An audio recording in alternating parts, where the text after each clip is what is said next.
And then the two goalies, Hoiberg and Skarek, is a numbers game, and I think Hoiberg is going to do well in the AHL. Honestly, I think so too. I don't think he was under any illusions when he came over that he was going to definitely make the NHL. There was probably some in his mind as he was going through training camp, right? Going like, Ilya Sorokin's not here, man. I might get a chance to at least sit on the bench.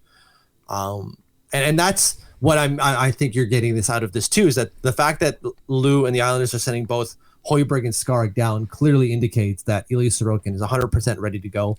Will he start game one? Isn't clear. They don't need to.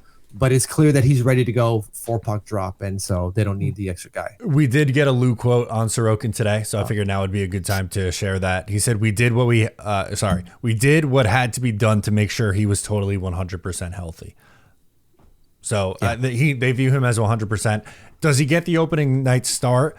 I'm not convinced of that yet at this point. Obviously, we're still, 4 or 5 days out from the actual game. They play Thursday.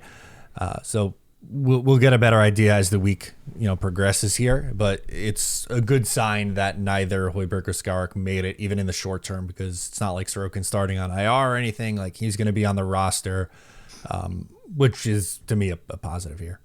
Oh, absolutely, 100%. Even if he's back up, that's great, because we were all growing concerned, maybe not Will, that he might not be ready game one, and then we would have to play Hoiberg, which would be fine.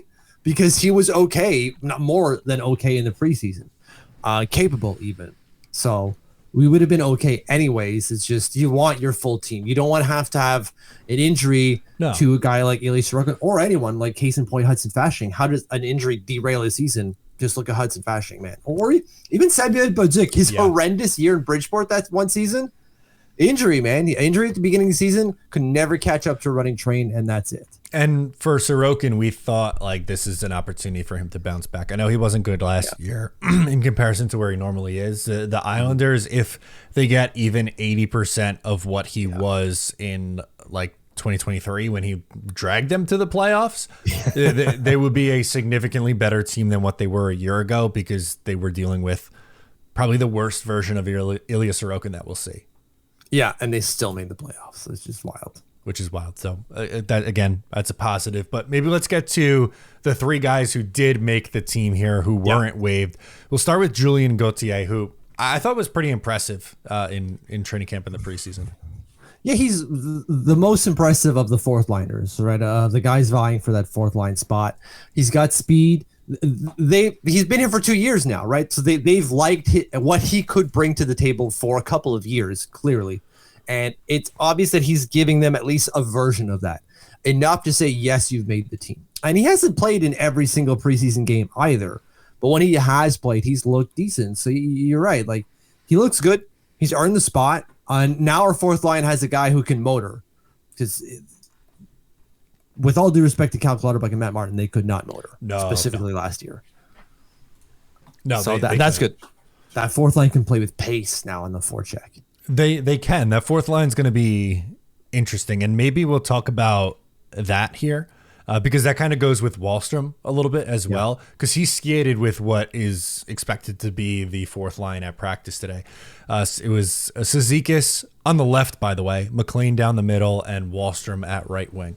So Wahlstrom makes the team, which I don't think he had a particularly great camp, but something that they called out was he's playing with a little bit more physicality, and that might serve a better purpose than someone like a Pierre Engvall in the bottom six, was their quote. True. Yeah, because Ollie is built like a truck, man. He is a strong individual, if I can paraphrase Butch Goring there for a second. He's a strong kid, man. He really is. And he does like to get in these one-on-one battles with people, physical one-on-one battles without resulting to fisticuffs. So maybe that's a good addition to the fourth line. But I think what you've got there is in that rotating cast of fourth liners, and let's just call it Gauthier, Kyle McLean, and Oliver Wahlstrom, you add a different each one of those guys gives you something different.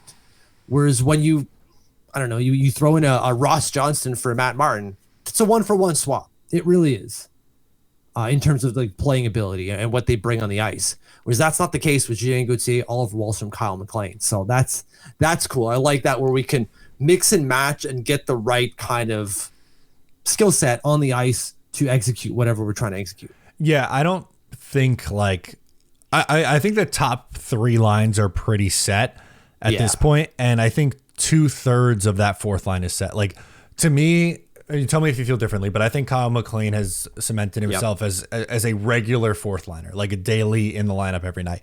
But between Wahlstrom and Gauthier, I could totally see that like flip-flopping either based on matchup or who's playing better, or if, like, let's say, just use the example because Wahlstrom was in the spot today. If Wahlstrom gets the first crack at this, maybe they play him 5 games, doesn't do a whole lot. Would not shock me if they had a relatively quick hook and be like, all right, we're going to see Gauthier in there now. And then he gets a chance. And if he runs with it, great. But if not, like I said, maybe they platoon him a little bit. Absolutely. And that's the right way to do it. It really is. Like, your fourth line is supposed to be a little bit less. It shouldn't be like the Islanders penciled in first, right? Or what we used to do. For fourth line penciled in. Martin Cizikas, Clutterbuck, done. Next line. Nah, man, that shouldn't necessarily be with the fourth line. I get it. It's cool. It gives you a specific type of identity, but it should not have been, ideally. And thankfully, it is no longer. So the fact that we're going to be able to mix and match and, like you say, platoon these guys is going to be interesting going forward, and how they do so. If you like that, make sure to subscribe to Up the Turnpike on Patreon for more exclusive New York Islanders content.